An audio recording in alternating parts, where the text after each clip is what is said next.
మీరు అప్పు చేయలే పాపం వాళ్ళకి అప్పు అనేది రాదు అసలు. జూన్ 24 6,000 కోట్లు చేయలేదండి. జూలై 24 మొన్న ఈ ప్రభుత్వంలో 10,000 కోట్లు చేయలే. ఆగస్టు 24 3,000 కోట్లు చేయలే. సెప్టెంబర్ 24 4,000 కోట్లు చేయలే. అక్టోబర్ 24 6,000 కోట్లు చేయలే. నవంబర్ 24 4,000 కోట్లు చేయలే. డిసెంబరు 9,237 కోట్లు చేయలే. జనవరి రాలే. ఫిబ్రవరిలో 7,000 కోట్లు చేయలేదా? మీరు కాదా మేమే చేస్తామే, ఇది కూడా మేమే చేస్తామే. అట్లా కూడా చెప్తారు, నాయన మీరే చేసి వచ్చినారు మళ్ళా అని. దేనికైనా రెడీ. ఇది గవర్నమెంట్ గ్యారంటీలు. గవర్నమెంట్ మేము చేస్తేనేమో అప్పు, మీరు చేస్తే మాత్రం నిప్పు. పర్ఫెక్ట్ ఉంటుంది అంతా దేనికైనా కానీ. దాని తర్వాత సంపద సృష్టి, ఇది ఒకటి మళ్ళా స్టాండర్డ్ సంపద సృష్టి. అది కూడా చూద్దాం ఎంత సృష్టించినారనేది. టైం ఉందే 10 నిమిషాలు చెప్పకూడదండి. సంపద సృష్టి మొత్తం ఎంత సంపద సృష్టిస్తారని చెప్పి చూస్తే వాస్తవం ఏం తెలిసిన, అసలు ఈ 10 నెలలు చూస్తే జనవరి ఎండింగ్ వరకు -0.01% ఉన్నారు. అంటే అంటే మేము అసమర్థులం కదా, మా అసమర్థుల ఎవరైనా కానీ నాది స్థూల ఉత్పత్తి బాగుంది అంటారు. నీ స్థూల ఉత్పత్తి బాగుంది అంటే అది రెవెన్యూ రాబడిలో కనపడాలి కదా. ఇప్పుడు ఎవరైనా నేను వ్యాపారం బాగా చేస్తున్నా, బ్రహ్మాండంగా సంపాదిస్తున్నా అంటే నీ బ్యాంకులోనూ ఎక్కడనో చోట డబ్బులు కనపడాలి కదా. నేనేమో బ్రహ్మాండంగా వ్యాపారం చేస్తున్నా అని చెప్పి బ్యాంకులో డబ్బులు లేకుంటే అది వ్యాపారం ఎట్లా చేసినట్లు? అదేవిధంగా ప్రభుత్వం కూడా స్థూల ఉత్పత్తి బ్రహ్మాండంగా ఉందంటే నీకు రెవెన్యూ రాబడిలో ఆటోమేటిక్గా దానికి ట్రాన్స్లేట్ అయ్యి కనపడుతుంది. ఇక్కడ చూడండి, మా టైము మేము చేసిన దానికంటే 24 లెక్కేస్తే 2024 10 నెలలు, ఎప్పటి నుంచి ఏప్రిల్ నుంచి జనవరి వరకు లెక్కేసి మళ్ళా ఏప్రిల్ 24 నుంచి జనవరి 25 వరకు లెక్కేస్తే ఎంత ఉంది తెలిసిన? పెరిగేది బదులు మైనస్ లేకొచ్చింది. ఇంకా దీన్ని ఏమనల్లా అంటే ఏప్రిల్ 24 నుంచి జనవరి 25 వరకు, ఏప్రిల్ 23 నుంచి మా పాలన ఎప్పుడు ఏప్రిల్ 23 నుంచి జనవరి 24 వరకు 10 నెలలు తీస్తే రెవెన్యూ రాబడి వచ్చేసి 72,872 కోట్లు. 72,872 కోట్లు. మామూలుగా అయితే యావరేజ్కి ఎప్పుడైనా కానీ ఒక 10% పెరుగుతుంది. యావరేజ్ మా టైం అయితే ఎప్పుడు 10-12% ఎప్పుడు పెరిగింది. అంటే మామూలుగా అయితే ఎంత రావాలా? 72,000కు అప్రాక్సిమేట్గా 10% అంటే ఇంకొక 7,000 పెరిగితే 79,000 ఉండాలి లెక్క ప్రకారం. మీరు సంపద సృష్టి కదా, ఎంత వచ్చింది తెలుసిన? 72,864. అంటే మాకంటే ఒక 8 కోట్లు ఇంకా తక్కువ. దానికి -0.01. ఇంకా దీన్ని ఏమన్నా ఇవైతే మేము ఫాల్స్ చేయం కదా.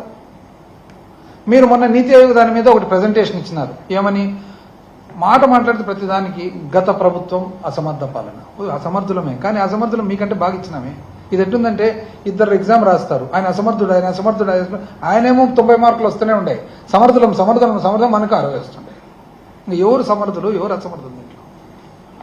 ఇదో మీరు నీతి ఆయోగ్కి ఇచ్చినారు. నీతి ఆయోగ్ ప్రకారము ఫైనాన్షియల్ ఇయర్ 2015 నుంచి 2019 వరకు మీ పీరియడ్ 12.9% రెవెన్యూ రాబడి పెరుగుదల ఉంది, CAGR.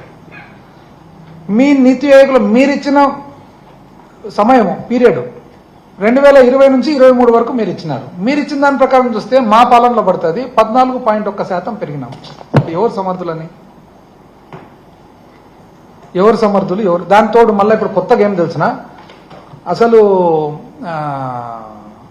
కొత్త స్కీమ్ పెట్టినారు. ఏమని?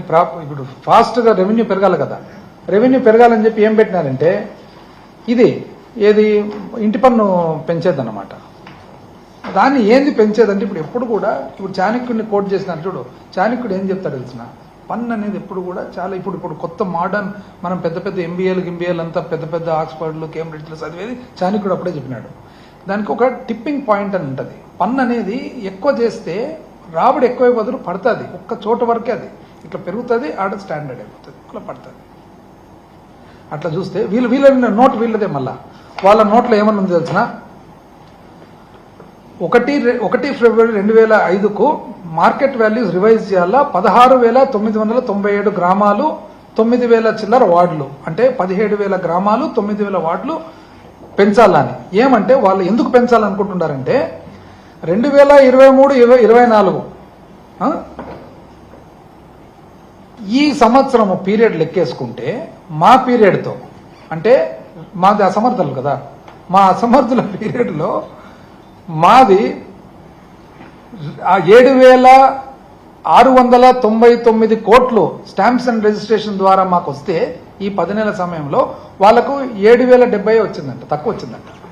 సో తక్కువ వచ్చింది కాబట్టి పెంచాలని, తక్కువ వచ్చింది కాబట్టి పెంచాలని ఎంత తెలిసిన లెక్కేసినది సంపద సృష్టి 21% పెంచాలని.